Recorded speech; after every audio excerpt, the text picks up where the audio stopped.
I was on the phone to somebody yesterday who I've known for a few years now, and I've watched them make massive changes. At this stage in their journey, they know anything is possible. As soon as they set their intention, they can make their life become whatever they want it to be.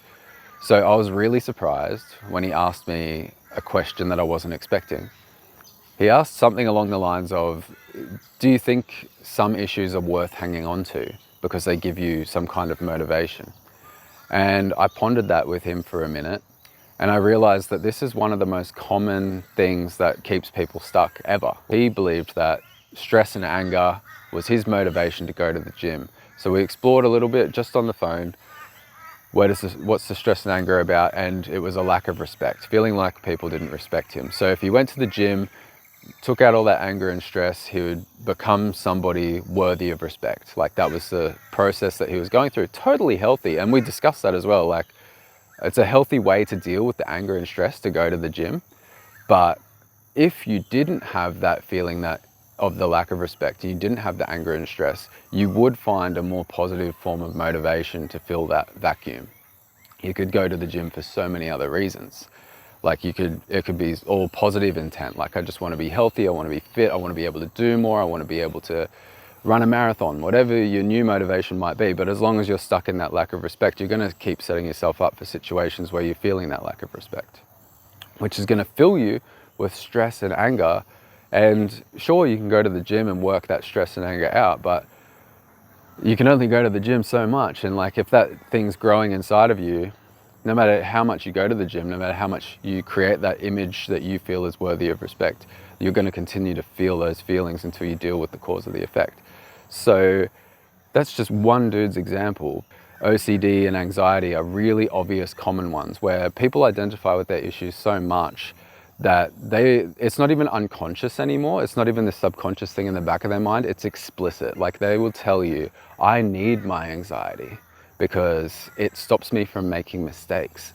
I need my OCD because it keeps me organized. It keeps me on track. I need like all of these issues because it's become such a big part of who I am now that if I didn't have it, I might not function the way that I really believe that I need to function in the present moment. So we were exploring all of that, and I had this massive realization that this is so common. Like people are hanging on to stuff because it's the way that they know how to do things, and it's the way that they know how to process. And sometimes it is quite healthy. And you couldn't even really fault the fact that this guy goes to the gym to get rid of his anger and stress, but maybe a drug addict will go to a drug addict who's masking years of trauma and neglect and pain and suffering with their drug of choice. And they're just spending every waking moment of every day pursuing drugs so that they can wipe themselves out and forget. Like that's their thing that they're doing. And in their reality, they believe that is a healthy way to deal with the situation because at least they're not out there doing all of these horrific things that are swirling around in their consciousness, which is often a thing that drug addicts will tell you, like, at least I'm like pacifying myself enough that I'm not acting out all of the disgusting, like dark, hellish stuff in my awareness. It's up to you if you just want to accept, like, this is where I'm at and this is how I'm dealing with my life. And like I said, there's nothing wrong with the guy just dealing with his stress and anger by going to the gym and physically moving that energy through his body until he feels better. But you can see that whatever stage you're at, whatever reality you find yourself in, you are going to justify it. And there's probably so many ways that I'm still doing it right now. Like there's situations where I have like these negative motivations that I believe are keeping me on track and keeping me doing the things that I need to be doing. But as soon as I actually dealt with the cause of those issues and I released all of those negative emotions, I would find a positive reason to do the positive things.